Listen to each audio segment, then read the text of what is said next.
Voy a compartir aquí pantalla. Ajá.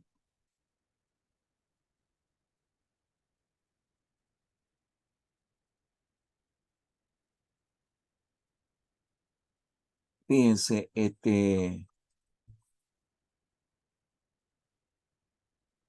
yo en realidad, bueno, en esta primera parte de la clase, hoy vamos a hablar de desigualdad, eh, pero mm, voy a introducir la clase con dos formas muy comunes de medir la desigualdad. Eh, el tema de la desigualdad se ha tratado mucho desde la perspectiva de desigualdad en la distribución. Está entrando Mario Barraza, de desigualdad en la distribución del ingreso, pero la desigualdad es un tema que no afecta solamente a la distribución del ingreso y de la riqueza en un país, en una sociedad. Hay otros tipos de desigualdades que igualmente son importantes de estudiar. El problema de las desigualdades horizontales, las desigualdades, las discriminaciones a las que se ven sometidos en las sociedades ciertos grupos étnicos, o de raza, religión, político, de género, ¿no? Que es un tema candente. Eh, sí que no te tratan igual porque perteneces a ese grupo. La distribución del ingreso es una desigualdad de carácter vertical. Las desigualdades de grupos se consideran como desigualdades de tipo horizontal. Eh, Aquí tenemos en el seminario a Hasmar Pájaro, de Colombia, quien es un activista social en materia de desigualdad racial en Colombia. Y yo le mandé a él una lectura vinculada a ese tema que tiene que ver con desigualdad horizontal. El tema es que de lo que más se habla es de la desigualdad en la distribución del ingreso, pero repito, es una parte importante, pero no es la única desigualdad que se estudia, que se analiza, etc. Eh, mm, Ahora comienzo con la forma como se mide la desigualdad porque les voy a hablar de esos indicadores a lo largo de la exposición. eh, Tiene que ver con la distribución personal del ingreso en una sociedad. Cada uno percibimos un ingreso, unos más, otros menos. ¿Cuánto es la magnitud del ingreso que percibe cada persona? ¿Cuánto es el peso del ingreso de cada persona en el ingreso total o de un grupo de personas en el ingreso total? ¿Cómo se divide esa distribución del ingreso? ¿Por quintiles o deciles? Un quintil es un 20% de, en 20, cuando yo hablo de quintiles estoy hablando de 20%. Si el 100% tiene 5 quintiles, de 20 cada uno, 5 por 20 es 100, o tiene 10 deciles, ¿no? Eh, ¿Cuánto se apropia el 20% mm, de los ingresos más bajos? El quintil uno sería el 20% de ingresos más bajos. Quintil 5 sería el quintil de los ingresos más altos, el 20% de los ingresos más altos.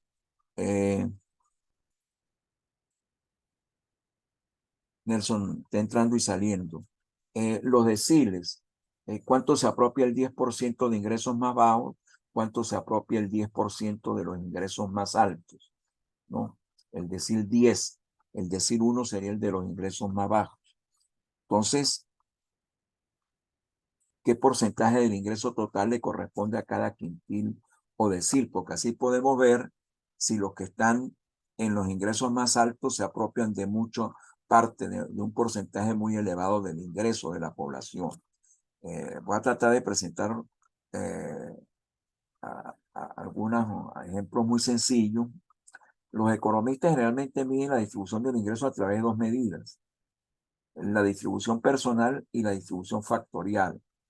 La distribución personal tiene que ver con esto que les voy a explicar seguidamente, La distribución factorial no la vamos a estudiar en este seminario. Se trata de que el Producto Interno Bruto se puede descomponer en tres partes. ¿Qué parte produjo? ¿Qué parte corresponde a sueldos y salarios?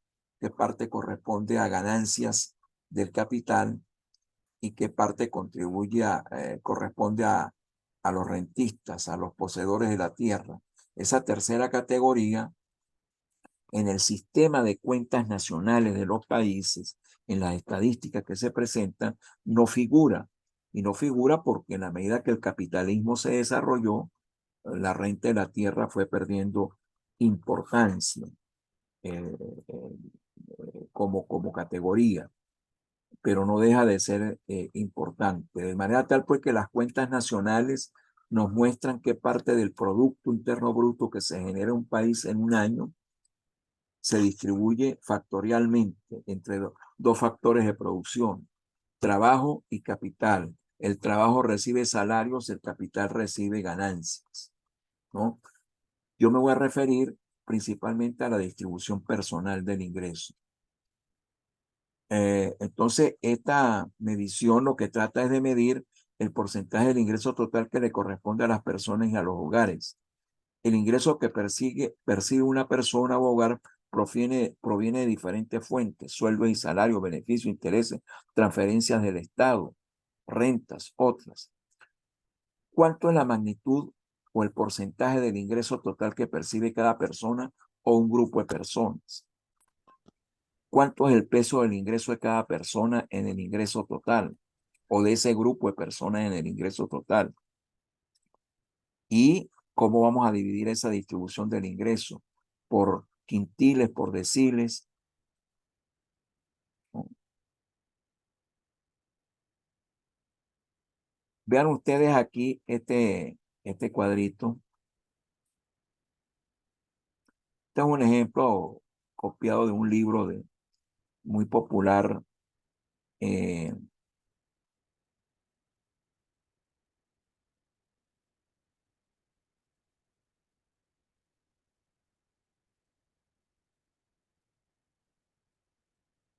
Fíjense ustedes, ¿no?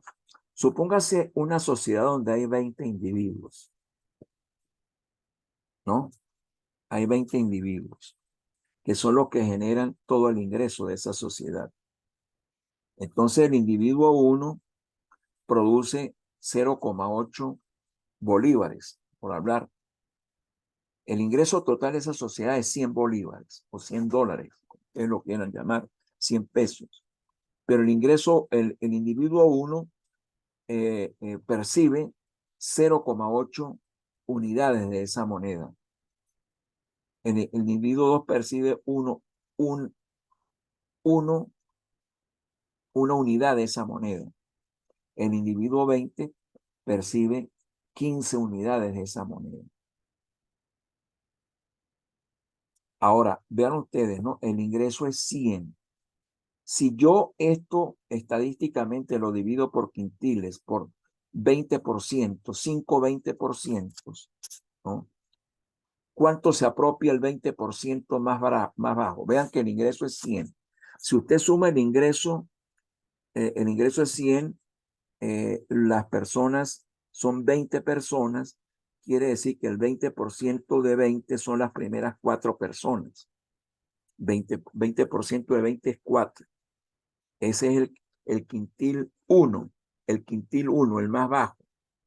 El quintil 1 se apropia de 0,8 más 1,0 más 1,4 más 1,8. Eso suma 5, ¿no? El quintil 2, que llega hasta el octavo individuo, desde el individuo 5, 6, 7 y 8, se apropia de 9 unidades. Usted suma 1,9, 2,0, 2,4, 2,7, ¿no? Y 2,8, perdón, 2,7 más 2,4 son 5,1, más 2,0, 7,1, más 1,9, 8, 9. O sea, se apropia, el quintil 2 se apropia de 9 unidades monetarias, el quintil 3 se apropia de 13 unidades monetarias, el quintil 4 de 22 unidades monetarias y el quintil 5, que sería 17, el individuo 17, 18, 19 y 20, son los de más altos ingresos, fíjense. Este 20% se apropia de 51 unidades monetarias. Ahora, 51 unidades monetarias es el 51% de todo el ingreso que se generó en esta sociedad. Es decir, 20% de la población se apropiaría de 51% del ingreso. ¿Me están oyendo? Perfecto, ¿no? Sí, correcto. Ok. ¿Están entendiendo? Sí, es lo que, es lo que explicaba el compañero Valencia en la exposición, ¿no? Que Ok. menos de 1% de la población en América Latina tenía ingresos equivalentes al 90% de la población. Eso fue lo que entendí de la exposición. Exacto. Porque en estos estudios que se hacen ahora de desigualdad en la distribución del ingreso, bueno, se supone que ese top, el 1% top de los ingresos más altos, de qué porcentaje del ingreso total se apropia. En todas partes del mundo andan pendientes ahora no del decil 10, del top 10% de los ingresos. ¿Cuántos se apropian el 10% de el decil 10? Los que están en el decil 10, porque aquí hablamos de quintiles, pero aquí en quintiles quiere decir que lo vamos a dividir en 5 partes. Aquí lo vamos a dividir en 10 partes. Entonces, un decil, si hay 20 personas, son 2 personas nada más, ¿no? Porque 10 por 2, 20. Entonces, el decil 1 se apropia solamente de 1,0 más 0,8, 1,8. Pero el decil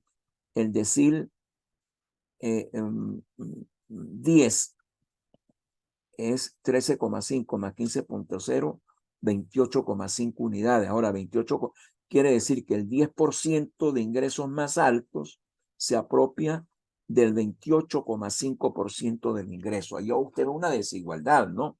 Porque fíjense que mientras un decil, el de más alto ingreso se apropia del 28,5%, pero el decil de ingresos más bajos apenas se apropia del 1,8%. ¿No? En una sociedad idealmente equitativa, totalmente equitativa, al decir 1 le correspondería el 10%, al decir 2, otro 10%, es decir, a cada uno de estos deciles le correspondería 10%, ¿no? Pero la sociedad no es así, la vida real no es así, hay desigualdades. La pregunta es por qué existen esas desigualdades en la distribución del ingreso. ¿Qué opinan ustedes? Esa desigualdad se debe a que hay unas personas que realmente son más meritorias, más inteligentes, etcétera, o hay otros factores. ¿Qué opinan ustedes?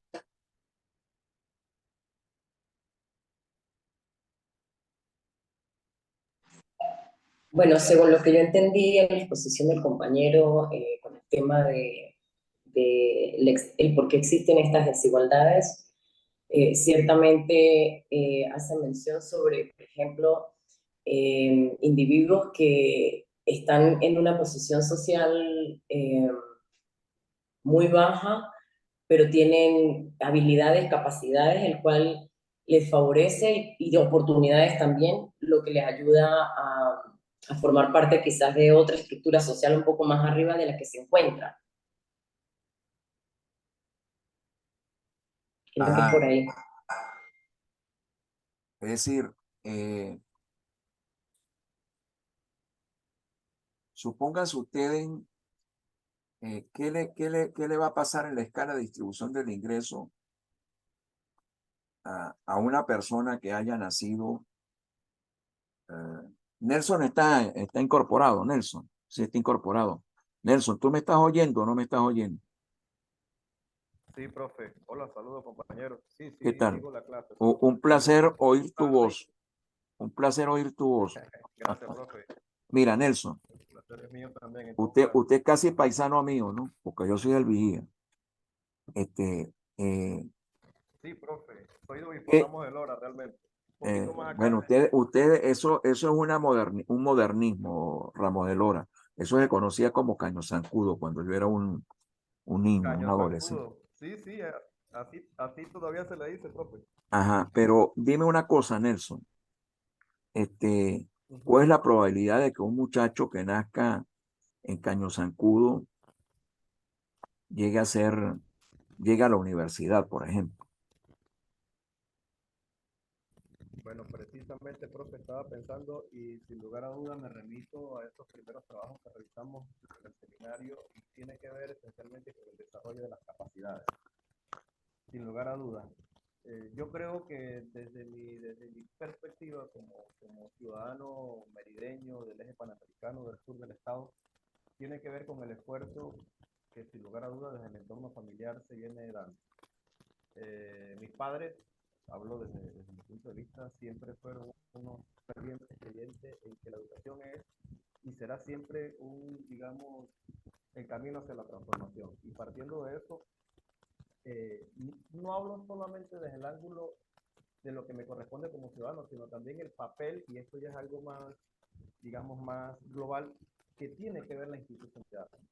Quizás ahora mismo para el caso venezolano no seamos un ejemplo del desarrollo de las capacidades, habida cuenta de la crisis estructural que vive el país, pero sin lugar a duda, la formación o la forja de las desigualdades tiene que ver con eso que nosotros hemos venido revisando y que es clave, lo que señalaba Nor, el tema de la institucionalidad y cómo desde la institucionalidad se puede fortalecer el tema de las capacidades humanas para que un chico del eje panamericano, de una zona donde hay mucha desigualdad, ciertamente, y donde los desequilibrios sociales son bastante pronunciados, pueda llegar a ser profesor, incluso en un liceo, por no decir que en la Universidad de los Andes. Entonces, creo que es un escenario donde confluyen diversos elementos, pero de entrada, para mí, el desarrollo de las capacidades humanas, pero también el tema de la institucionalidad, que en este caso no creo que es un elemento Sí, clave para entender fíjense, a la donde quiero sociedad. llegar es a lo siguiente, ¿no? Está de acuerdo.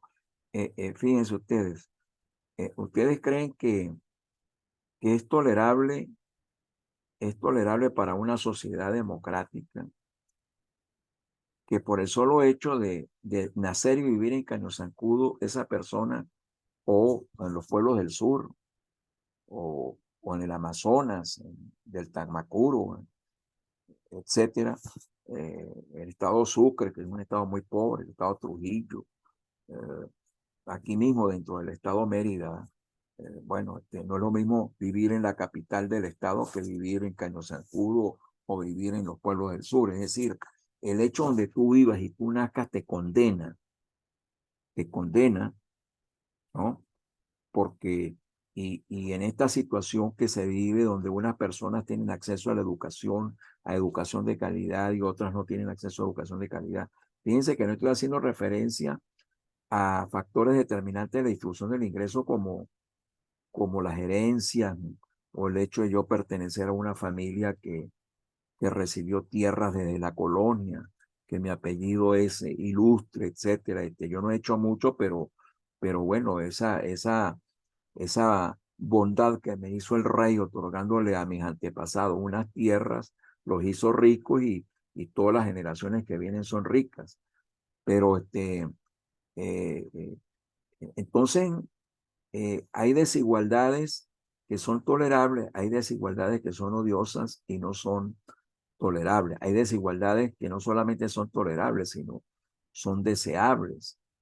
La desigualdad por meritocracia, por ejemplo. Bueno, una persona se superó, trabajó, piensen en Jen, el protagonista de Los Miserables, etcétera, ¿no?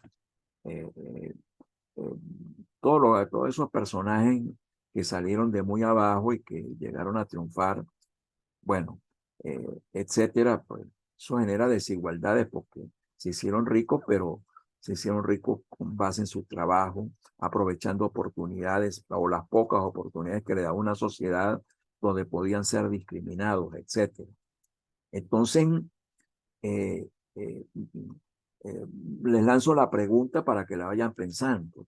Bueno, hay quienes piensan que, ¿por qué importa la desigualdad? Es decir, ¿por qué importa? Somos desiguales. Unos somos hombres, otros somos mujeres, otros son LGBTIQ+, etcétera. Tenemos diferentes coeficientes intelectuales, tenemos diferentes formas de vestirnos, tenemos entonces hay quienes dicen, pero bueno, ¿por qué se preocupan por igualar lo que no se puede igualar? Entonces también surge otra pregunta. ¿Igualdad de qué? ¿Qué es lo que queremos? ¿No? O sea, un Estado, una sociedad, ¿de qué tipo de igualdad se debe preocupar o no se debe preocupar por eso? Yo esto lo he discutido con grupos políticos de diferentes tendencias, ¿no? Y esta no es una discusión banal, ¿no? Una sociedad puede ser muy equitativa en la miseria. Todos somos pobres, ¿no? O una sociedad quiere hacer equitativa la sociedad repartiendo riqueza que no existe. Y eso genera un caos, al final eso fracasa. El socialismo real se cae porque, bueno, porque no puede mantener los niveles de equidad que trataba de construir. Aún así existiera una casta dominante, pero bueno, trataban de darle a cada quien un apartamentico en la Unión Soviética, un acceso a comida, etcétera, pero todo eso cuesta, esa riqueza, hay que generar riqueza para poder repartir, porque si no, vas a ir a un caos, ¿no? Pero lo cierto es que yo con este cuadro les quiero mostrar también que en la sociedad se genera un ingreso, todos participamos, generamos un ingreso y al final nos toca una repartición de ese ingreso. Y si nosotros, atención Belkis, para tus guiones, para tus películas, en realidad la sociedad, la literatura, las novelas, lo revela, ¿no? La sociedad es una pugna por ver cuánto nos apoderamos de este 100 de ingresos que se genera en esta pequeña sociedad que estamos poniendo como ejemplo. Es decir, hay una pugna distributiva y hay unos que tienen ventajas para apoderarse de la mayor parte de ese ingreso que se genera en la sociedad. Repito, dos preguntas fundamentales. ¿Por qué importa la desigualdad? El mundo es así, es desigual. Nos conformamos con eso. Y lo otro es, bueno, si queremos que sea más igual, ¿igualdad de qué? ¿No? ¿Igualdad de qué? Bueno, entonces, fíjense ustedes, ese cuadrito que les mostré, luego se hacen estudios de encuestas por hogares, donde se compute el ingreso de cada hogar y al final hay un ingreso total y entonces los hogares se pueden, de acuerdo con el ingreso que tienen, se pueden dividir en deciles, por ejemplo, como el cuadrito de la sociedad ficticia que pusimos para el ejemplo. El decil 1 son los de más bajos ingresos. Por ejemplo, veamos aquí, en la primera fila se refiere al país Bolivia. Estos son cifras de la CEPAL para un año X. Pero veamos en el 2009. En el 2009, Bolivia, el decil 1, el de más bajo, los hogares de más bajos ingresos, se apropiaban apenas del 1% del ingreso total de todos los hogares. El decil más pobre se apropiaba solo del 1% del total de ingresos que generaba los hogares de Bolivia. Ahora, el decil 10, que es el de más altos ingresos, el decil 10, el 10% más rico se apropiaba del 30,5%. Y si tú sumas al decil 9 con el decil 10, es decir, el último quintil, porque cada decil suma 10%, 10% más 10% es un 20%, es decir, que este es el quintil 5, ¿no? Pero tú sumas 30,5 más 15,4, quiere decir que el 20% del más rico de Bolivia se apropiaba del 30 más 15, 45,9%, 46% del ingreso. Un 20% se apropiaba del 46% del ingreso. Pero en Brasil, que es un país muy desigual, históricamente ha sido muy desigual, ese 20% se apropiaba de 39 más 14 son 43, 53, 54,3%. El quintil 20, el quintil 5 se apropiaba, el último 20%, el 20% más rico se apropiaba del 54,3% del ingreso. Si tú sumas 39,6 más 14,7, ¿no? Eso es lo que le está diciendo, mientras que el quintil más pobre se apropiaba solamente en Brasil de 1,4 más 3,1 son 4,5% del ingreso total. Entonces, ahí hay evidentemente una gran desigualdad. Esa desigualdad, entonces, yo la puedo medir dividiendo la población en quintiles, dividiéndola en deciles. Lo dejo hasta allí. ¿Hay alguna pregunta sobre esto? ¿Entienden? Si se les presentan a ustedes una tabla, yo no les estoy diciendo que tienen que aprender a calcular esto, no. Les ponen esta información y ustedes tienen que interpretarla. Eso es lo que me interesa ahorita.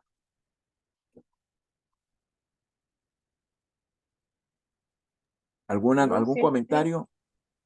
Es entendible. Solamente ahorita estoy recordando, profesor, unos estudios que se hicieron cuando comenzó la antropología en México, que hicieron unos estudios a principios del siglo XIX en algunas comunidades indígenas de México. Y justamente consiguieron un modelo cultural en que las familias sancionaban la desigualdad culturalmente. Es decir, una persona que fuese muy rica era mal vista en la sociedad, en la comunidad, que por cierto estoy tratando de ubicar esos estudios, porque era como un modelo indígena que quedaban en las comunidades descendientes indígenas, comunidades rurales también descendientes indígenas. Entonces, cómo esto se puede ver de distintas formas, ¿no? Y algunas sociedades, pues, también sancionan la desigualdad. Sí, pero fíjate tú que cuando yo me leía mis panfletos, cuando yo era zurdo, ¿no? Me leía mis panfletos que me llegaban de la Unión Soviética, el modelo de comunismo ideal es el de las sociedades indígenas. Pero luego comienzo a leer literatura ya como economista sobre cómo era la distribución del ingreso en el imperio de los incas. Bueno, habían castas, había desigualdad también. Es decir, las castas acumulaban la mayor parte del ingreso que se generaba en esas sociedades que eran muy avanzadas para la época, ¿no? Porque Sí, hoy sabemos que tecnológicamente estaban muy avanzados, ¿no? sí, En, es otro tipo de sociedad, pues, pero en estos estudios que le estoy diciendo eran etnografías en comunidades rurales indígenas del siglo XX. ok. Quién sabe qué lengua eran. Tengo que averiguar Ah, qué tronco lingüístico eran. claro, ahora otra pregunta que es importante hacerme es qué tipo de igualdad queremos, porque podemos ser más iguales, pero todos somos pobres, ¿no? Profe, tengo una pregunta. Ujú. No sé, ahorita que hace mención sobre otras culturas y otras civilizaciones que también pues, han tenido estos episodios desiguales, ¿se puede pensar que la desigualdad es necesaria? Porque no Eh, es nuevo, es un tema nuevo entonces, viene prácticamente desde las primeras civilizaciones humanas, si se quiere. Siempre ha claro, existido una claro, jerarquía, siempre ha existido un poder arriba y claro. abajo El estamos. problema es qué nivel de desigualdad tolera una sociedad, ¿no? ¿Qué nivel de desigualdad tolera una sociedad? Y pareciera ser que mientras una sociedad se hace más equitativa, genera más riqueza, la gente aspira a más, ¿no? Y entonces se pone, por ejemplo, lo dejo para que lo discutamos después, pero el caso de Chile, que es quizás el país de América Latina que en los últimos años avanzó más en generación de riqueza, combatió con fuerza la pobreza, redujo los indicadores de pobreza, los redujo, una sociedad de oligarcas, pero bueno, también tuvo avances en equidad. Sin embargo, en 2019 hubo unas protestas muy fuertes en Chile, ¿no? Es decir, esa sociedad se rebeló y luego vino un cambio político en el gobierno que reflejaba ese descontento, ¿no? Mientras nosotros los venezolanos anhelábamos, y por eso emigraron tanto hacia Chile, ¿no? Buscando otro sueño americano, pero en América del Sur, otro sueño, como ahora que la gente dice, bueno, pero ya no me voy para Chile, ¿no? Voy a apuntar allá hacia el sueño americano, porque ese es el país más rico del hemisferio occidental y sigue siendo el de mayor riqueza en el mundo, ¿no? Entonces yo me quiero ir para allá. Eso Belkin, en las cuestiones que estamos midiendo cualitativamente en la red agroalimentaria de Venezuela, en el segundo audio mío, lo puse allí. La gente que esté emigrando ya no está mirando, no es que me voy para Colombia, o me voy para Chile, o me voy para Perú, o me voy para Ecuador. No, me voy directo para Estados Unidos, ¿no? Hay todo un relato de los cambios que han habido desde hace varios años. Sí, quienes se van por el Darién, es que el Darién sigue siendo una selva impenetrable, donde se arriesga la gente, etcétera. Tú que estás allí en Medellín, que es el ciudad de paso para ir hacia el Darién, ¿no? A mí Sí, es correcto. me echan unas historias sobre el Darién de hoy, ¿no? Donde, bueno, si el emigrante lleva dinero, tiene facilidades, tiene hasta posadas, hasta sitios donde bañarse, hasta sitios donde comer, etcétera, etcétera, etcétera. Sí, el Darién de hoy no es el Darién de hace 5 años, de hace 8 años, ¿no?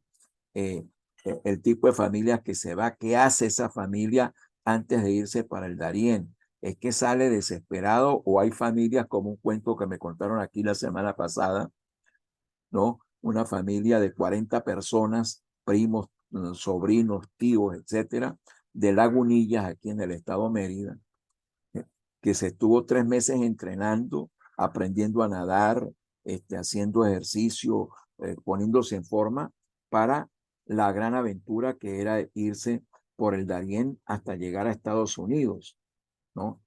Y esto me lo contó una persona que es amigo de ellos y que le hizo todo el seguimiento al viaje hasta que ellos lograron entrar al territorio de Estados Unidos. Y bueno, a mí, no sé, no es tema de que yo estudie, pero me imagino que allí hay eh, una realidad que sería bien interesante de estudiar, ¿no? Pero bueno, en todo caso, como te digo, ¿cuál es el nivel de desigualdad tolerable en la sociedad? En este momento en Estados Unidos, que es una sociedad rica, están creciendo los niveles de desigualdad. En China antes todos eran iguales, todos eran pobres, cuando Mao Zedong, pero cuando China evoluciona hacia una sociedad más capitalista, más de mercado, repito, el mercado genera desigualdad. No, tiene muchas virtudes, pero genera desigualdad. ¿Cuál es el nivel de desigualdad tolerable que tendrá China? ¿No? Que la sociedad china podrá tolerar, etcétera, para que no haya. Pero la desigualdad definitivamente es uno de los grandes temas del desarrollo que preocupa no solamente a los países ricos, a los países pobres, sino también países pobres y desiguales, sino también a los países ricos donde se observa que está creciendo la desigualdad. ¿Ustedes qué piensan? ¿Que es que en Estados Unidos todo el mundo llega a la universidad? ¿No? No, no es así. ¿Ustedes qué piensan? ¿Que es que en Estados Unidos tienen riqueza todos para viajar al exterior, viajar a Europa y a Asia, conocer los lugares exóticos del mundo? No, hay gente que nunca ha salido ni siquiera del pueblo donde vive en Estados Unidos. Nelson, dale. Adelante, Nelson, tienes el micrófono apagado. Sí, profe, efectivamente es una pregunta que da para mucho. Me hace acordar usted de un texto muy bonito dentro de la sociología, que son las reglas del método sociológico de Emily Durkheim. Y de hecho, que todo el mundo viaje, que todo el mundo piense que Estados Unidos es la meca del desarrollo, se ha convertido en lo que él denomina una corriente de opinión. Y eso es curioso, ¿no? Los sociólogos tendrán mucho más que decir. Pero bueno, yo lo que quería comentar es, profe, a propósito de su pregunta, hace algunos días, curiosamente, revisando El País de España, conseguí un trabajo que hoy quise compartirlo, me tomé el atrevimiento y lo mandé al grupo, que se llama Las 10 causas de la desigualdad, que lo escribe un profesor, un investigador catalán que se llama Gonzalo Fanjul. Por favor, sácale una foto a ese artículo y nos lo pones en el chat. Lo envié, ajá, profe, ya lo hago. Lo envié para más o menos tenerlo como insumo de debate, y él hace una lista de 10 indicadores. Uno es el sistema o los sistemas fiscales injustos, corrupción y flujos ilícitos de capitales, distribución injusta de la inversión y el gasto público, distribución injusta de la tierra, acceso desigual al capital, conocimiento y tecnología, lo que hemos hablado, privatización, acceso injusto a la información y exclusión de los espacios de toma de decisiones sobre las políticas que influyen en nuestras vidas, impunidad y control del sistema judicial, el tema de las instituciones, de lo que nosotros venimos conversando en las últimas clases. Bueno, sobre esas cosas vamos a hablar, sobre esas cosas vamos a hablar. Fíjense que esta primera parte de la clase, que es meramente ilustrativa, cuantitativa, fíjense a los temas que nos ha llevado, ¿no? A la discusión que nos ha llevado, ¿no? Por eso es que estos números son importantes, pero para ustedes lo que me interesa es que lo sepan interpretar. Que cuando les pongo una tabla de esta, por el hecho de que ustedes no hayan estudiado estadística o porque no sean economistas o sociólogos cuantitativistas, etcétera, no se vayan a asustar. Ustedes la pueden interpretar, que es lo que es importante, ¿no? Entonces, fíjense, la segunda forma de medición de la distribución personal del ingreso es un indicador muy popular, que ya hemos venido hablando de él, que es el índice de Gini. Pero yo lo que les quiero ilustrar a ustedes aquí rápidamente es cómo se estima ese indicador. Fíjense, yo puedo tener aquí en este eje de las Y el porcentaje de ingreso que se apropia a cada porcentaje de la población, que estaría en el eje de las X, en el eje horizontal. Esta línea es una línea ideal de distribución equitativa del ingreso. 1% de la población le correspondería el 1% del ingreso, al 10% de la población el 10% del ingreso. Esta es una línea, vamos a decirlo así, ideal e imaginaria. No es real, pero es la equidad perfecta. Cuando hay equidad perfecta, el índice de Gini es 0. 0. Ahora, en la vida real, ¿qué es lo que pasa? Que hay porcentajes de la población que se apropian de una gran parte del ingreso. Entonces, en la medida que haya más desigualdad, la línea ya no es la imaginaria, esta vendría a ser la línea real, pero se aleja de la línea imaginaria. Mientras más se aleje de esta línea imaginaria, hay más desigualdad, ¿no? Y esto se puede estimar con los datos que les mostré antes. Entonces vean ustedes que esta sería el área de la desigualdad. Ahora, esto es un porcentaje de todo el área total. El área total es A más B, pero esto es el coeficiente de desigualdad, A sobre A más B. A sobre A más B. Eso es lo que nos indica el índice de Gini. ¿Cuánto es la desigualdad en el total de ingresos? El área de desigualdad, ¿cuánto pesa en el área total? Entonces, ese índice de Gini toma valores entre 0 y 1. Mientras más se acerca a 0 es porque está más cerca, perdón, porque está más cerca de la línea de equidad perfecta. Aquí, en esta línea recta, de equidad perfecta, el índice de Gini es 0. El índice de Gini es 0. Aquí. Pero aquí ya no es 0. Pero mientras esta curva, que se llama la curva de Lorenz, se venga más hacia acá, es porque hay más desigualdad. Entonces el área de la desigualdad va a crecer. Es decir, el índice de Gini va a crecer. El índice de Gini toma valores entre 0 y 1. Mientras más cerca de 1 esté, hay más desigualdad. Mientras más cerca de 0 esté, hay más equidad en la distribución del ingreso. Es más igualitaria la distribución del ingreso. Entonces, ese es el indicador de desigualdad más popular que hay. Y yo lo que quiero es que sepan más o menos de dónde viene ese cálculo y qué significa, cómo lo van a interpretar ustedes. Si el índice de Gini está creciendo es porque está creciendo la desigualdad, en este caso de la distribución del ingreso. Si el índice de Gini está bajando es porque está mejorando la equidad en la distribución del ingreso. Lo dejo hasta allí y paso rápidamente. Voy a dejar de compartir esto y me Profesor, voy. una pregunta. Ah, En la exposición de Valencia, él hablaba que el índice de Gini en América Latina era de 0,45 para el 2023. Eso significa que la desigualdad es terrible, ¿no? Es lo que estoy entendiendo. 0,43. Bueno, Él dijo, comparado con los países nórdicos, donde eso es 0,25, 0,20, etcétera, por supuesto, América Latina, hay una duda en la literatura sobre si somos el continente más desigual del planeta, ¿no? Porque África puede serlo, pero no hay muchas estadísticas confiables sobre África, ¿no? Entonces, seguimos siendo en la literatura el continente más desigual del planeta. Últimamente es que ha surgido esa discusión. Y en América Latina el país más desigual era Brasil. Ahora yo creo que Venezuela le está ganando a Brasil, ¿no? Lo que pasa es que no tenemos estadísticas oficiales. Las únicas estadísticas que tenemos de desigualdad son no oficiales. Eso no quiere decir que no sean buenas, que es las que surgen de la encuesta de condiciones de vida. Pero, a ver, le pregunto a Mario. Mario, ¿cuánto es más o menos el índice de Gini en Colombia, que es una sociedad muy desigual?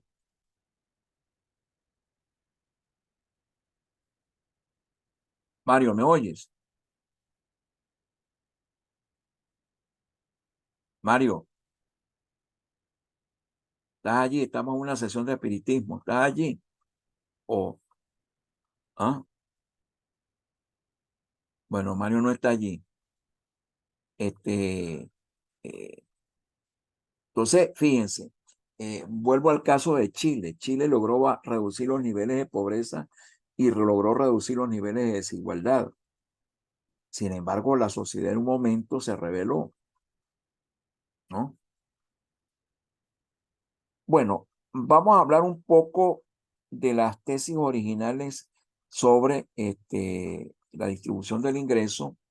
Este es un tema que, en primer lugar, siempre estuvo presente entre los economistas y los primeros economistas, Smith, David Ricardo, que fue el que más se ocupó del tema de la distribución, Karl Marx, que también se ocupó del tema de la distribución, pues lo tuvieron presente en todas sus investigaciones y escritos.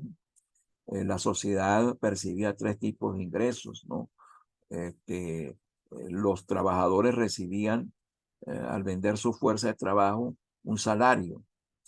Los capitalistas, al poner su capital y diferir el consumo, recibían en compensación una ganancia, ¿no? Y los propietarios de la tierra recibían una renta. En la medida que avanza el capitalismo, la mayor parte de los ingresos se divide entre salarios, sueldos y salarios y ganancias, y la renta pasa a ser una categoría subordinada. Eso no quiere decir que en algunas sociedades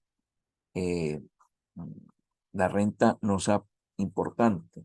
Lo que pasa es que el sistema de cuentas nacionales, las estadísticas económicas, dejaron de estimar la renta y solamente unos pocos investigadores, en el caso de Venezuela, Eduardo Baptiste y Bernard Momer, fueron los que se dedicaron a tratar de estimar cuánto era la renta en Venezuela, porque Venezuela es un país que genera una renta, una retribución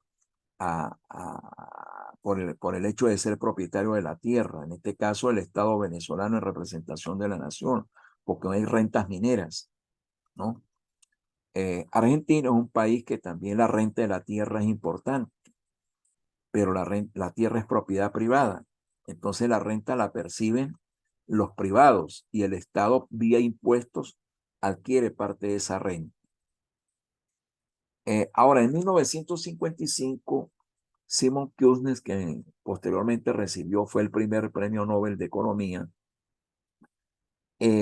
hizo un estudio seminal sobre la distribución del ingreso en los hogares en Estados Unidos. Y salió la tesis de la U invertida de Kuznets. Yo ahora les voy a explicar en qué consiste. Pero ese tema que siempre estuvo presente entre los economistas, luego se olvida. Y entonces se empieza a hablar solamente de crecimiento económico y la gente se olvida de estudiar el tema de la desigualdad. Pero en los años 90 revive el tema y se empieza a discutir de nuevo con mucha fuerza, porque eso estaba generando conflictos en las sociedades. Hay trabajos en los 90 como los de Pearson y Tabellini y de Alessini y Rodrik que mostraron además que mientras más desigualdad había, era menor el crecimiento económico. Es decir, el crecimiento económico son los coroticos del pesebre. Y entonces estos investigadores mostraron pues que, que la desigualdad sí era importante porque ellos decían que mientras más desigualdad en la distribución del ingreso hubiera. Listo, ¿ya están allí, jóvenes? Vayan a estadísticos descriptivos. Ahí les salió otro cuadro de diálogos al frente, ¿verdad? Ahí vayan a la opción que dice tabla.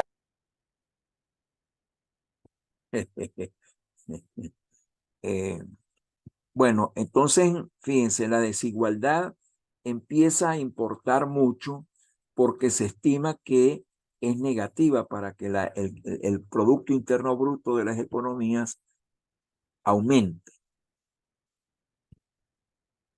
Pero además, ¿por qué se explicaba eso? Porque, bueno, si hay mayor desigualdad en la distribución del ingreso, entonces la única manera de evitar que esa desigualdad siga creciendo es que el Estado intervenga. Y la manera más directa de intervenir el Estado es que recaude impuestos para luego con esos impuestos redistribuir, tratar de beneficiar a los sectores de menores ingresos de la población. Pero si usted le cobra muchos impuestos a los empresarios, no sabemos cuál es el límite. Pero si usted exagera, entonces los empresarios van a dejar de producir. Pero esa es la discusión de los 90, pero lo que dice el estudio de Kuznets, aquí voy con la hipótesis de Kuznets, ¿no? Lo que dice Kuznets es que la relación entre la evolución temporal del ingreso por habitante y el grado de desigualdad observado en la distribución del ingreso, medido por el índice de Gini, adoptaría una trayectoria de U invertida. ¿Qué significa? Aquí lo pueden ver ustedes a la izquierda del gráfico. ¿Qué significa eso?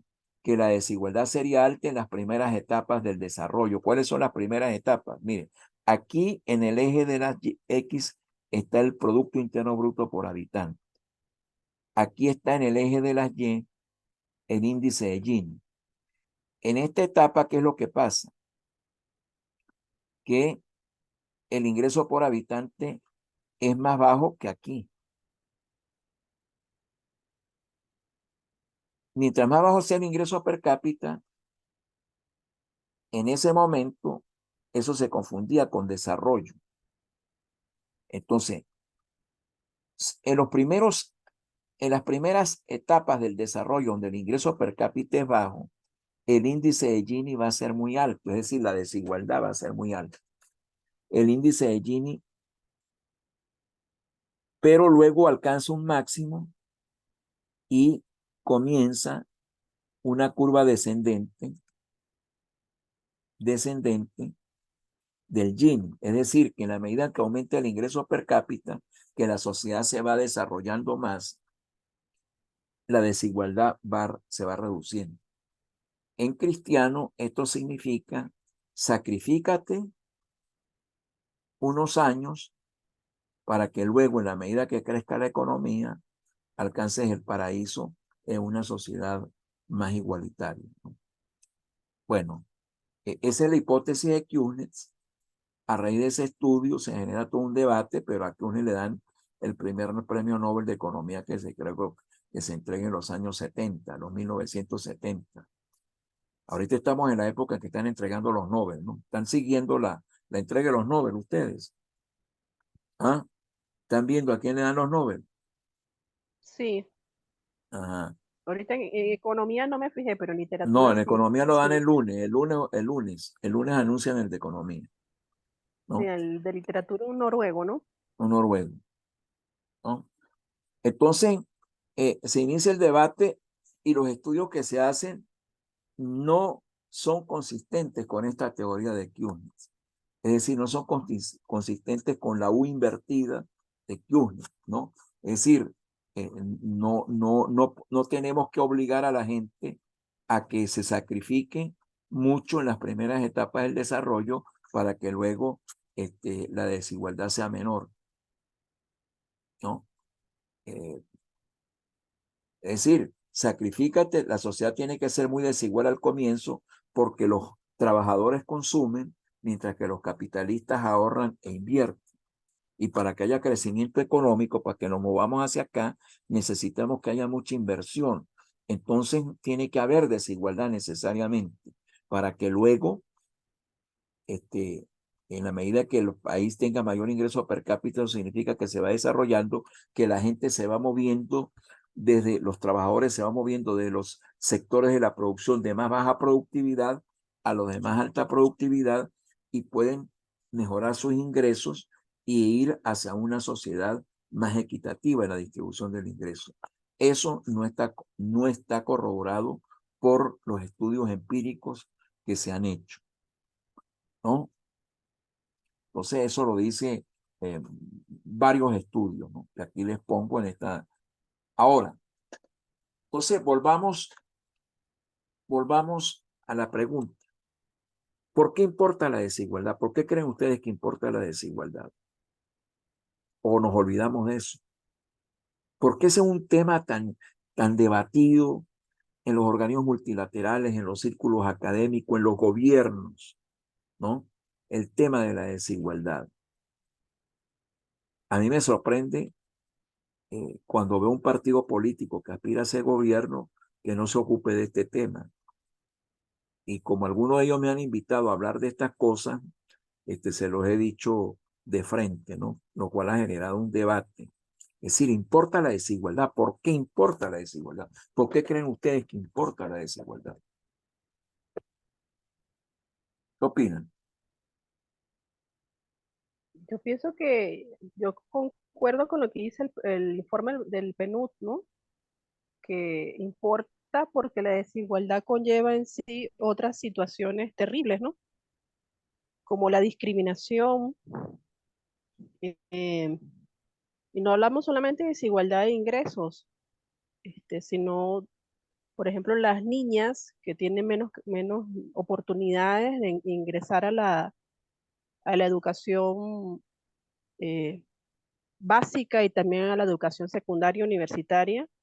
Solamente hay desigualdad por nacer mujeres. Sencillo, así de ¿Ustedes saben simple, ¿no? a quién le dieron hoy el Premio Nobel de la Paz? ¿A quién? A una No lo he visto. activista de los derechos humanos en Irán que está presa.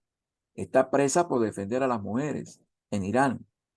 ¿no? Sí, en algunos países es terrible, es decir, las mujeres no tenemos en algunos países ni derecho a ir a la escuela, pues, y eso conlleva muchas cosas. Y en el PNUD dice que las mujeres no tenemos, por ejemplo, derecho en algunos países de optar a la cartera financiera. Es decir, no podemos tener créditos, no podemos comprar tierras en algunas culturas, entonces Ajá. me parece que sí debe importar Bueno, la desigualdad. eso conlleva desigualdad en distribución del ingreso, pero es una desigualdad de género, es una desigualdad de tipo horizontal, ¿no? Sí, La distribución del ingreso, la desigualdad que surge de la distribución del ingreso es de tipo vertical, pero esta es una desigualdad de tipo horizontal que son las menos estudiadas y donde ustedes, los no economistas, tienen un campo muy grande para hacer investigación, dada la relevancia del tema. Vean ustedes, por ejemplo, lo que nos dice este también Premio Nobel de Economía, un economista más de progresista. ¿Por qué importa la desigualdad? Steve dice que la desigualdad afecta negativamente a la economía, reduce la demanda. ¿Por qué? Porque los ricos ya están saciados, entonces consumen poco, pero el consumo mueve la economía, ¿no? Los ricos son pocos y consumen menos en el incremento. Si a un rico le aumentan el ingreso el doble, el 100%, el aumento en el consumo puede ser el 20%. Pero a un pobre le aumentan el 100% y el aumento del ingreso y el aumento del consumo va a ser del 100%, 90%. No está saciado, tiene que empezar a cubrir necesidades que no cubría con anterioridad. La desigualdad reduce las oportunidades para los más pobres de obtener más y mejor educación y salud. Pues que ustedes piensan que si yo nazco en la zona panamericana, o yo nazco en los pueblos del sur en este momento, voy a tener las mismas oportunidades que alguien que nazca aquí en Mérida, que tampoco es la mejor de las ciudades, para poner el ejemplo, pero digamos que eh, eh, ustedes creen que un muchacho egresado de un liceo en Mérida eh, no tiene ventajas sobre un muchacho que egresa del liceo de Santa Elena de Arenales, ¿no? De Caño Zancudo, allá donde vive Nelson, donde es su familia, ¿no? Eh, ¿no? Fíjese, profesor, mi hijo termina de salir de quinto año y uh, tuvo a varias compañeritas que venían del sur del lago y es decir, que se quedaban con sus tías, familiares que vivían acá. Y claro, cuando hablamos con las madres, dijeron es que nosotros queremos que ellas salgan de allá. Eran dos niñas, claro, pero por cierto, una no, ¿por qué quieren que salgan de allá? Porque aquí se le abren más porque dice que oportunidades que así es, si se quedan allá no allá. tienen, Ah, ajá, exactamente. entonces los muchachos de allá no tienen las mismas oportunidades que tienen los muchachos de aquí. Y los muchachos de aquí tienen menos oportunidades que los que están en Caracas, ¿no? Por decir algo. Entonces, dejamos que las cosas sigan sucediendo como están y se perpetúen esas desigualdades en oportunidades, o el Estado tiene que intervenir para que esas desigualdades no se acentúen y evitar problemas para el futuro. Fíjense ustedes, ¿cuántas horas de clase está recibiendo un niño que va a una escuela pública? ¿No? Mi Eh, hija el año pasado, que estaba en quinto grado, veía clases 3 días a la semana ¿En qué escuela estaba? en Godoy. En el Godoy, escuela pública, una de las mejores de Mérida históricamente, ¿no? Este, bueno, ahí tienes tú, pero si yo tengo con qué pagarle un colegio privado, el hijo mío va a ver 5 días de clase a la semana.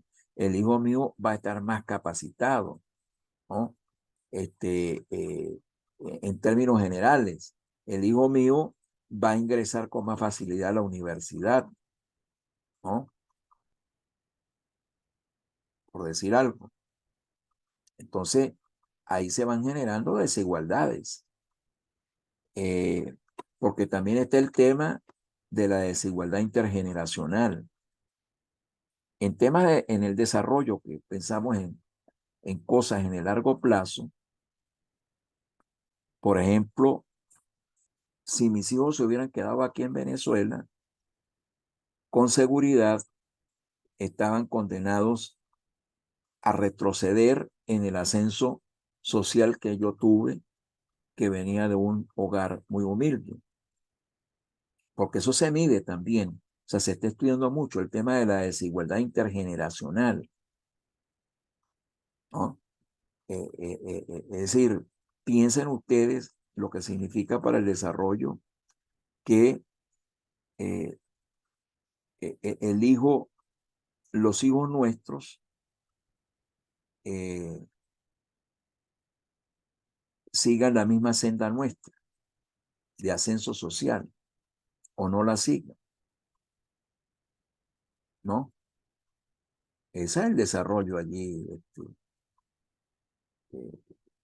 Mis padres eran unos campesinos humildes, ¿no?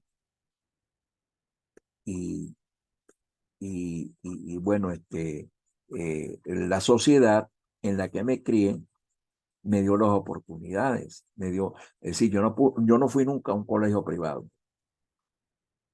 pero del barrio donde yo me crié, en el Vigía, en ese momento, que fueron quizás los mejores años de la democracia, pudimos ir a escuelas, el país se llenó de escuelas, se llenó de liceos, se llenó tal, llegamos a la universidad, en la universidad tuvimos becas, yo he sido becario de la ULA desde que estudiaba la carrera de economía, ¿no? Mi maestría, mi doctorado, etcétera, etcétera, etcétera. Bueno, aquí estamos todavía después jubilados, ¿no? Pero eso significó que yo no siguiera la misma senda de mis padres, no solamente en conocimiento, sino en generación de ingresos. Ahora, ¿qué aspiras tú? Que tus hijos sigan en esa senda de avance, ¿no? Entonces, si la correlación entre tu nivel educativo y el nivel educativo de tu hijo es muy alto, digo la educación porque es un vehículo para generar más ingresos de ascenso social, ahí hay problemas, porque el hijo de un obrero va a seguir siendo obrero, ¿no? Eso se está estudiando con mucha fuerza. El tema de la desigualdad intergeneracional, porque al fin y al cabo, ¿qué es el desarrollo? Yo le pienso a ustedes, les repito lo que les dije en la primera clase, piensen de dónde viene cada uno de ustedes, quiénes eran sus abuelos, sus bisabuelos, y dónde están ustedes, y qué aspiran ustedes que sean sus hijos, ¿no? Entonces, si lo que hay es un retroceso, no nos estamos desarrollando. Ahora, eso se puede medir por una correlación estadística, ¿no? Si por ejemplo, niveles educativos. Si el nivel educativo del hijo está atado al nivel educativo del padre. Ahora, en lo que dice Stiglitz también es que las sociedades desiguales hacen menos inversiones en bienes públicos. Recuérdense que los bienes públicos los podemos consumir todos. Carreteras, educación, salud, tecnología, y aplican impuestos más bajos a actividades financieras, generando regresividad en la distribución del ingreso. Esto hace que las economías generen menos empleo, brinden menos oportunidades a los pobres y sea más débil e inestable.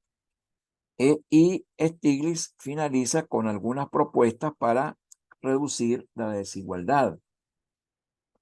Dice que las políticas económicas requeridas para cambiar esto no son difíciles de identificar. Algunas las mencionó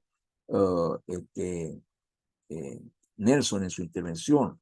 Necesitamos más inversión en bienes públicos. ¿Por qué? Porque los bienes públicos los pueden consumir también los pobres, sin pagar nada, ¿no?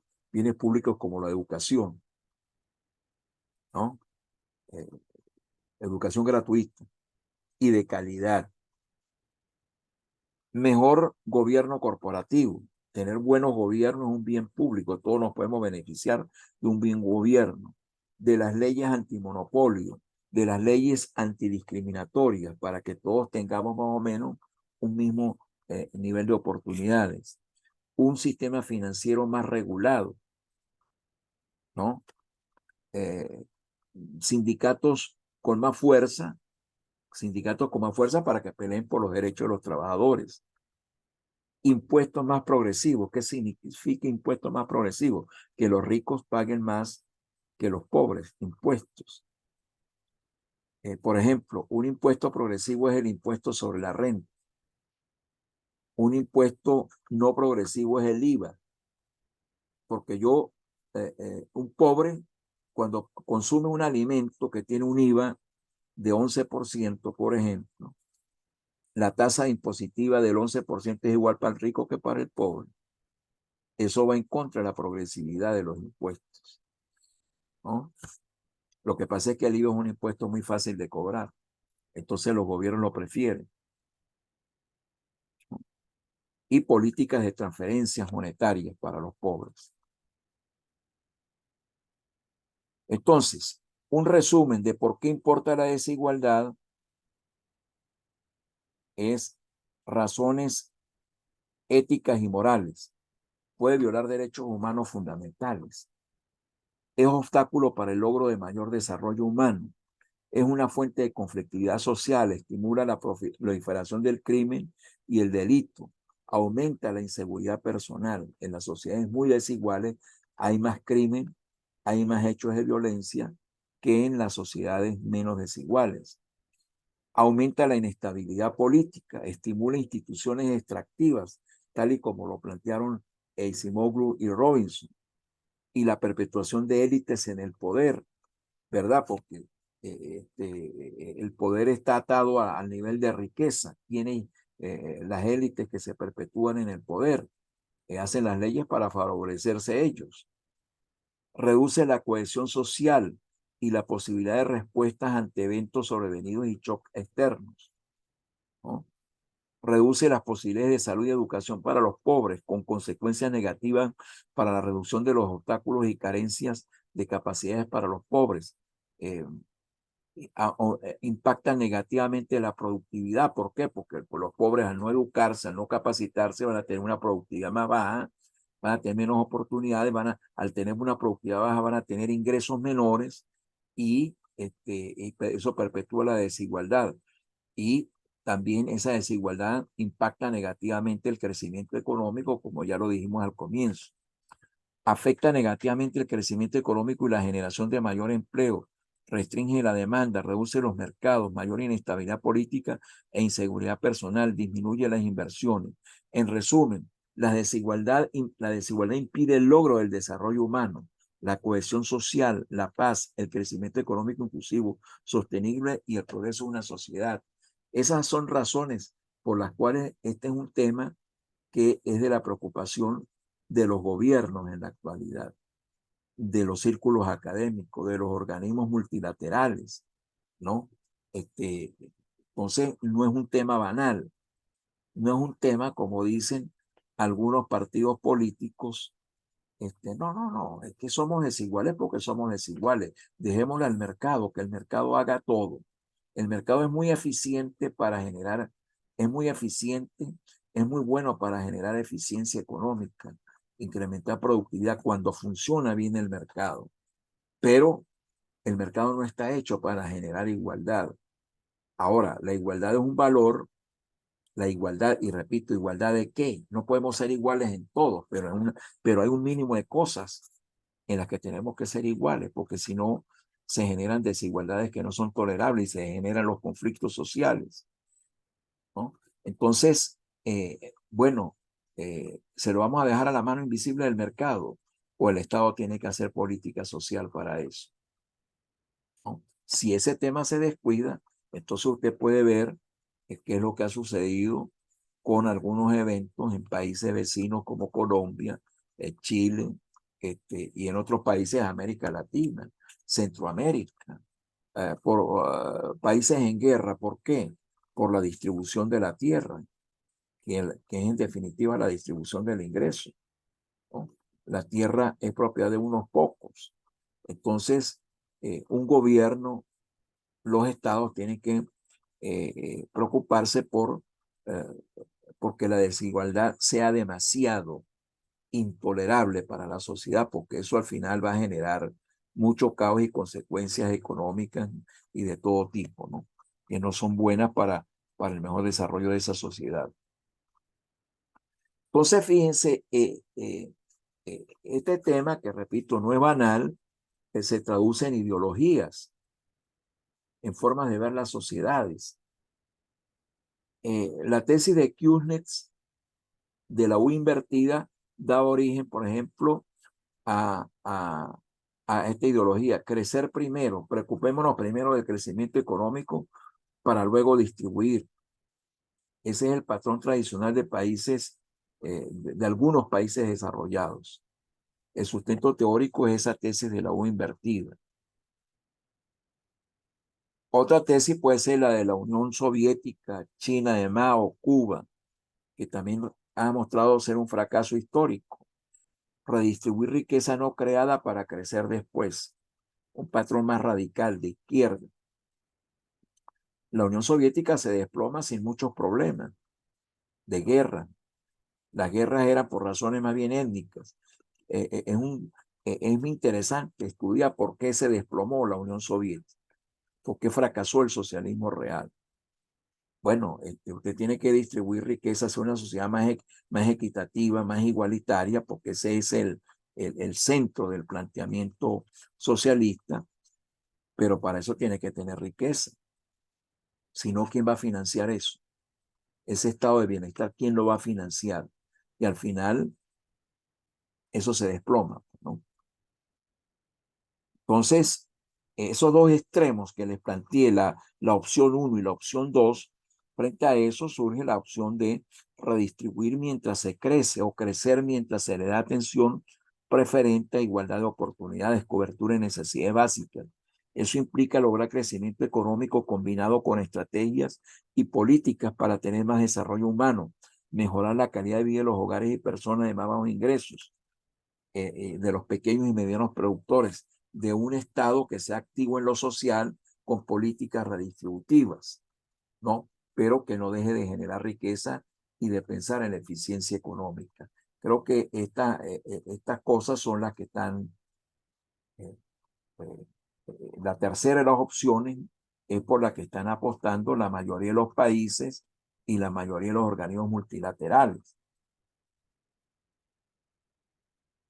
Bueno, yo quiero, para terminar mi intervención, hablarles de los determinantes en la distribución del ingreso.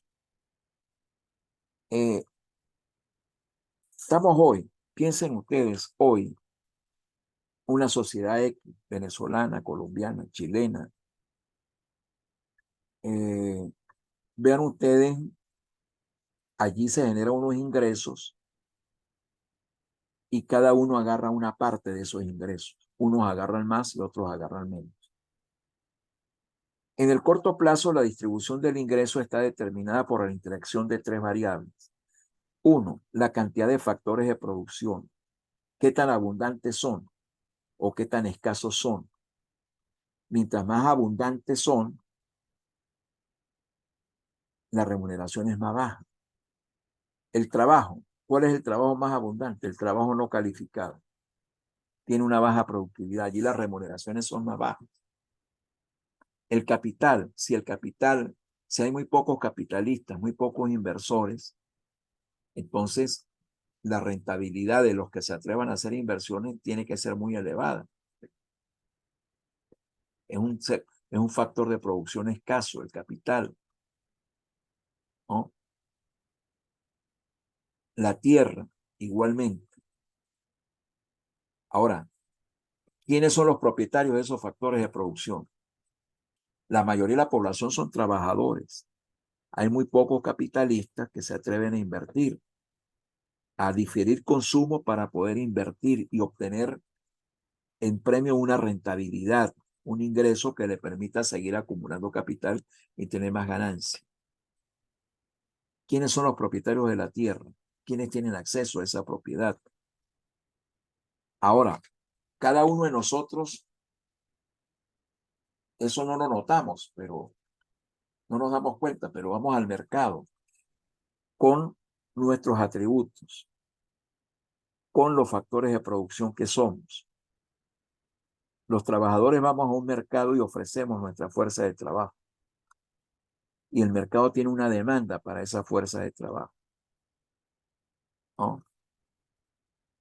Y ese mercado, que está en una realidad concreta, remunera a esos factores de producción, de acuerdo con la situación de esa realidad concreta.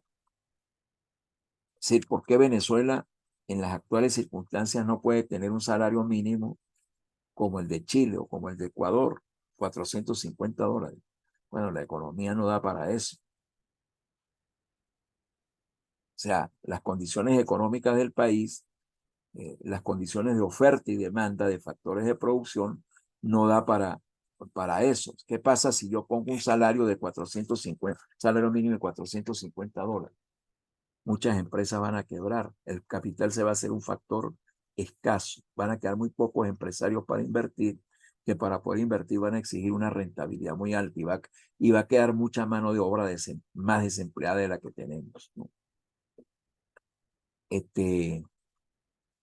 ¿Cuánto paga usted por alquiler de una tierra ahorita? Ese es un factor abundante porque hay muy poca producción agrícola. ¿Cuánto vale? ¿Cuánto vale una hectárea de tierra en el sur del lago? ¿Cuánto valía hace 30 años? ¿Cuánto vale ahorita? En dólares. ¿Cuánto vale una vivienda en Mérida, en Caracas? ¿Cuánto valía hace 15 años y cuánto vale ahorita sus viviendas? Para comprender la desigualdad persistente es necesario conocer la oferta y la distribución de los activos, de los factores de producción en la sociedad. Los activos son la tierra, la mano de obra calificada, la mano de obra no calificada, el capital. Los factores de producción o activos que son más escasos tienen mayor remuneración. Escasos porque los valora la sociedad. Por ejemplo, ahorita los profesores somos muy abundantes en Venezuela. ¿Cuál es la demanda de profesores, de maestros? ¿Qué tal lo valora el mercado, la sociedad? ¿Cuántos niños dejan de estudiar porque dicen mejor me voy a las minas del Estado Bolívar o prefiero estar en la finca con mi papá porque eso me va a generar más ingresos? Si yo estudio, ¿por qué se va la gente de Venezuela, por ejemplo? O sea, allí ellos van al mercado, tratan de vender su fuerza de trabajo para obtener unos ingresos que les permita tener un nivel de vida digno que cubra un mínimo de necesidades y eso no es posible. Entonces la gente emigra. Aquí ustedes pueden ver en este gráfico, en el momento T, el momento actual, hay un acervo de activos en esa sociedad. Hay unos factores de demanda en la economía, de demanda de estos activos. Entonces, esta oferta de activos, ya dije cuáles eran los activos.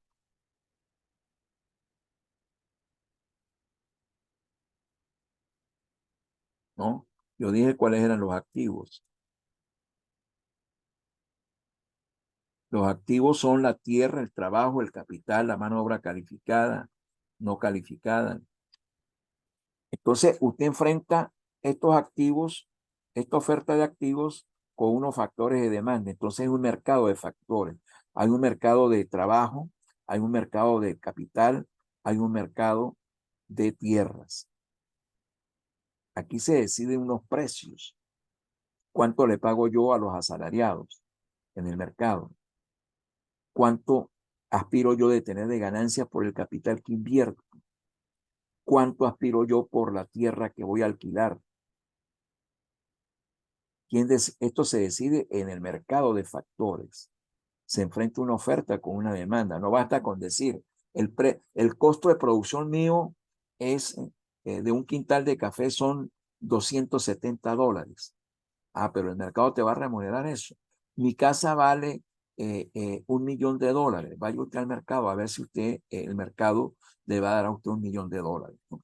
En un mercado donde hay abundancia, donde hay oferta, más oferta que demanda de viviendas, ¿no? Ah, bueno, ok. Aquí, entonces, vamos al nivel 4. Hay unos activos que están distribuidos, o sea, ¿quiénes son los propietarios de estos activos? Pero lo cierto es que de esta pugna, de esta confrontación de oferta y demanda en el mercado, salen unos precios. ¿Cuáles precios salen? El salario es un precio. Ese es el precio del factor trabajo. La ganancia, la tasa de ganancia, la rentabilidad, ¿no? Ese es el precio del factor capital, de la inversión que yo voy a hacer, ¿no? Yo difiero el consumo, prefiero invertir, producir bienes y obtener una ganancia. ¿Me lo remunera el mercado o no me lo remunera? Yo prefiero alquilar la tierra. ¿Cuánto me paga el mercado por alquilar mi tierra? ¿No? Entonces, ahí hay unos precios, pero detrás de cada precio, entonces los salarios, los trabajadores van a tener un ingreso en salarios, los capitalistas van a tener un ingreso en ganancias y los propietarios de la tierra van a tener un ingreso en renta de la tierra. Ajá, ok. Eso lo resuelve el mercado. Ah, pero entonces aparece el sector gobierno. Ese sector gobierno a esas actividades económicas que se generan le cobra impuestos. Entonces, el gobierno, o sea, aquí en el mercado surge una primera distribución primaria del ingreso. ¿Cuánto cobramos los trabajadores? Del ingreso total que se genera en la sociedad. ¿Cuánto obtienen los capitalistas? ¿Cuánto obtienen los propietarios de la tierra? Es decir, el mercado hace una primera distribución del ingreso. Entonces, ¿qué me permite a mí tener mayor salario? ¿No? Me permite los factores del lado de la oferta de los trabajadores, ¿verdad? Su nivel educativo, cómo está la demanda en el mercado, cuál es mi nivel de capacitación, cuál es mi experiencia, etcétera. Pero el gobierno interviene y puede modificar la distribución primaria del ingreso que sale del mercado. ¿Cómo? A través de la política social. Pero para eso tiene que tener dinero el gobierno. Entonces el gobierno tiene un rol redistributivo. El gobierno cobra impuestos para cubrir sus gastos, pero también para asegurar que esta primera distribución del ingreso que hace el mercado se puede modificar a través de políticas. Y luego ese proceso se repite en el tiempo T+1. La labor del Estado, de los gobiernos, ¿no? La situación, las características de la economía, pues bueno, van a incidir sobre el mercado y cómo remunera el mercado a esos factores de la producción. Pero repito, la primera distribución del ingreso, la distribución primaria, se da en el mercado y luego interviene el gobierno con su política social, ¿verdad? Para modificar esta primera distribución del ingreso. Entonces, aquí viene una pugna política. ¿Para qué interviene el gobierno? ¿Para qué hace política social el gobierno? Para cambiar esta primera distribución del ingreso. A algunos partidos políticos eso no les gusta. Y prefieren que sea el mercado el que siga haciendo esa distribución. Y a otros partidos políticos sí les gusta. Y ahí está la pugna, pues, ¿no? Ahí está la pugna. Y ustedes lo ven. Estamos hablando de temas concretos, no de temas abstractos. O sea, la sociedad realmente es una pugna permanente por una distribución de la torta que se llama ingreso, donde unos tienen más oportunidades que otros, salvo que se abran periodos de reformas y de cambios estructurales para que la sociedad pueda ser más equitativa. pero siempre cuidando que se está generando riqueza en esa sociedad, porque si no, ¿qué es lo que va usted a repartir? ¿Cómo le cobra usted impuesto a los empresarios si hay quiebra de empresarios? Si no se está generando riqueza, quién va a cubrir el costo de las buenas intenciones que usted tenga como gobierno? ¿No? Bueno.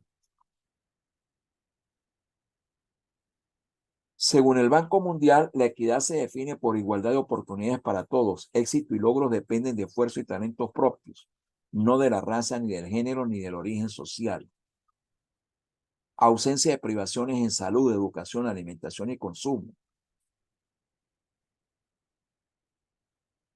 Estos autores, Alfonso, Chumnech y Tanzi, sostienen que la distribución del ingreso primaria, es decir, la que se da en el mercado, estaría determinada, previa a la intervención del Estado, estaría determinada, esa primera distribución o distribución primaria en ingreso va a estar determinada por factores como la herencia de la riqueza tangible y material.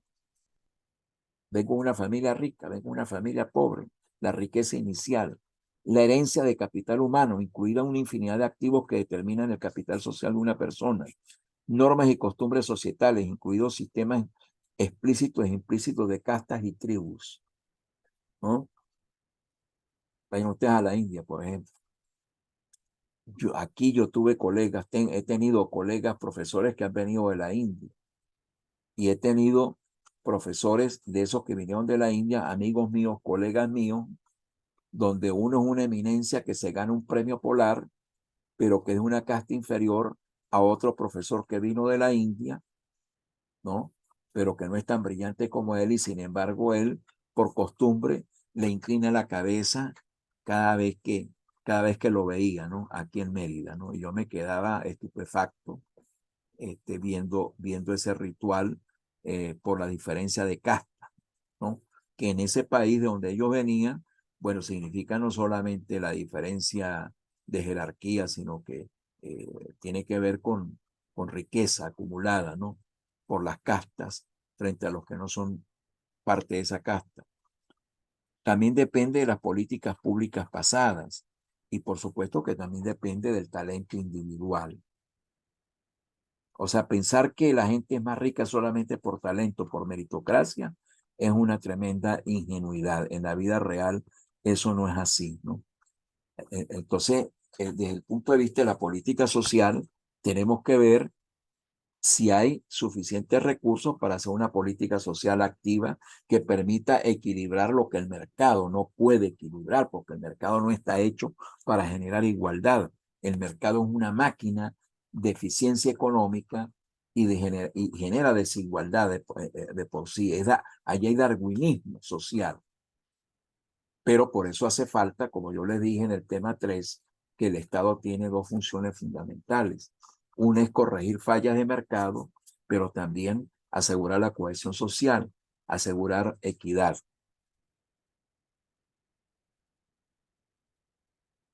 Entonces, la distribución primaria puede ser modificada mediante políticas redistributivas. ¿Cuáles son?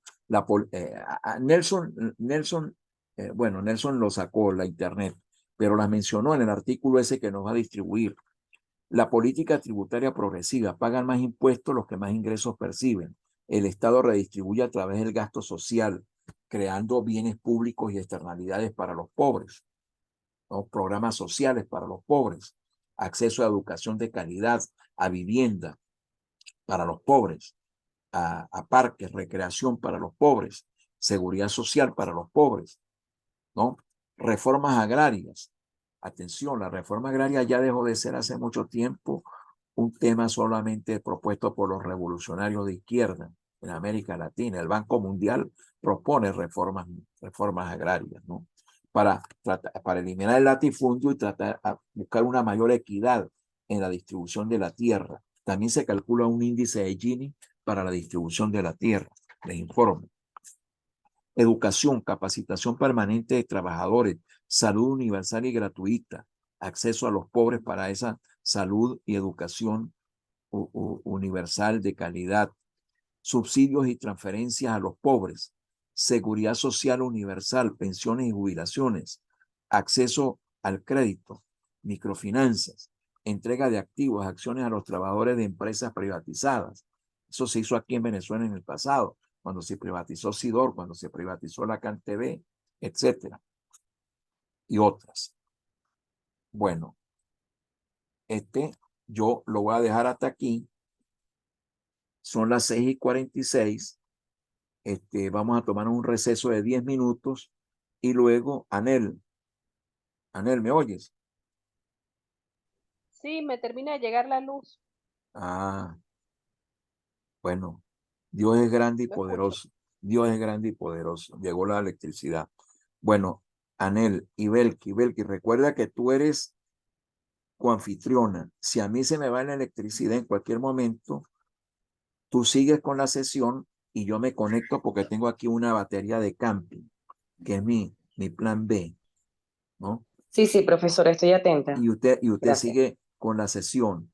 Entonces, vamos a tomarnos 10 minutos de receso y vamos a oír a Anel con su presentación. ¿Está de acuerdo, Anel? La Anel, presentación es positiva, profe. exposición, como tú lo quieras. Yo lo grabé ya. Sí, sí, pero bueno, tú tienes un PDF allí que lo puedes exponer. Nosotros podemos ver tu exposición, por supuesto, y lo que yo quiero es que abramos un debate en el foro chat.